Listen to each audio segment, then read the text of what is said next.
வணக்கம் மக்களே, என்னுடைய பேர் சுந்தரவேல். புதுக்கோட்டையில் இருக்கக்கூடிய ஆயுத்ரா கேரளா ஆயுர்வேத மருத்துவமனையோட இயக்குனர். ஆயுர்வேத மருத்துவ முறையில் என்னென்ன நோய்களுக்கு சிகிச்சை எடுக்கலாம், என்னென்ன நோய்களுக்கு மருந்து மாத்திரை சாப்பிடலாம் அப்படிங்கிற விஷயத்தை தான் நம்ம பார்க்க போறோம். ஆயுர்வேதத்தில் எமர்ஜென்சி கேசஸ் மட்டும் தான் பார்க்க முடியாது. உதாரணத்துக்கு ஒரு ஆக்சிடென்ட் ஆயிடுச்சு, திடீர்னு ஒருத்தர் ஹார்ட் அட்டாக் வந்துருச்சு, இந்த மாதிரி எமர்ஜென்சி கேசஸ் மட்டும் தான் பார்க்க முடியாதே தவிர பாக்கி எல்லா விதமான நோய்களுக்கும் நம்ம ட்ரீட்மெண்ட் கொடுக்க முடியும். வாதம், பக்கவாதம், தலைமுடி உதிர்தல், இளநரை, தூக்கமின்மை, உடல் எடை அதிகரிப்பு, உடல் எடை குறைப்பு, முதுகுத்தண்டுவட பிரச்சனை, முதுகுவலி, மூட்டுவலி, வெரிகோஸ் வெயின், சைனஸ், இதயம் தொடர்பான பிரச்சனைகள், ஆஸ்துமா, தோல் நோய்கள், சர்க்கரை நோய், cholesterol, pressure, thyroid, kidney stone, குழந்தையின்மை, ஆண்மை குறைவு என்ற பல்வேறு நோய்களுக்கும் ஆயுர்வேதத்தில் சிறந்த சிகிச்சை அளிக்க முடியும்.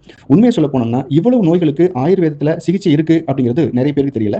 ஆயுர்வேதத்தோட இன்னொரு ஸ்பெஷல் என்னன்னு பார்த்தீங்கன்னா, அறுவை சிகிச்சை இல்லாமல், பக்க விளைவுகள் இல்லாமல் இதில் நம்ம ட்ரீட்மெண்ட் கொடுக்க முடியும். இந்த மாதிரி உபயோகமான ஆயுர்வேதம் பற்றி உங்களுக்கு தெரிஞ்சுக்கணும் அப்படின்னு ஆசைப்பட்டீங்கன்னா நம்ம சேனலை ஃபாலோ பண்ணிக்கோங்க. ஆயுர்வேதம் தொடர்பான சந்தேகங்கள் ஏதும் உங்களுக்கு இருந்ததுன்னா ஸ்கிரீன்ல தெரியுற இந்த நம்பருக்கு வாட்ஸ்அப் பண்ணுங்க, அல்லது டிஸ்கிரிப்ஷன்ல நம்ம ஆயுத்ரா கேரளா ஆயுர்வேத மருத்துவமனையோட அட்ரஸ் கொடுத்துருக்கேன், நேரில் விசிட் பண்ணுங்க. அடுத்த வீடியோவில் சந்திப்போம். வணக்கம்.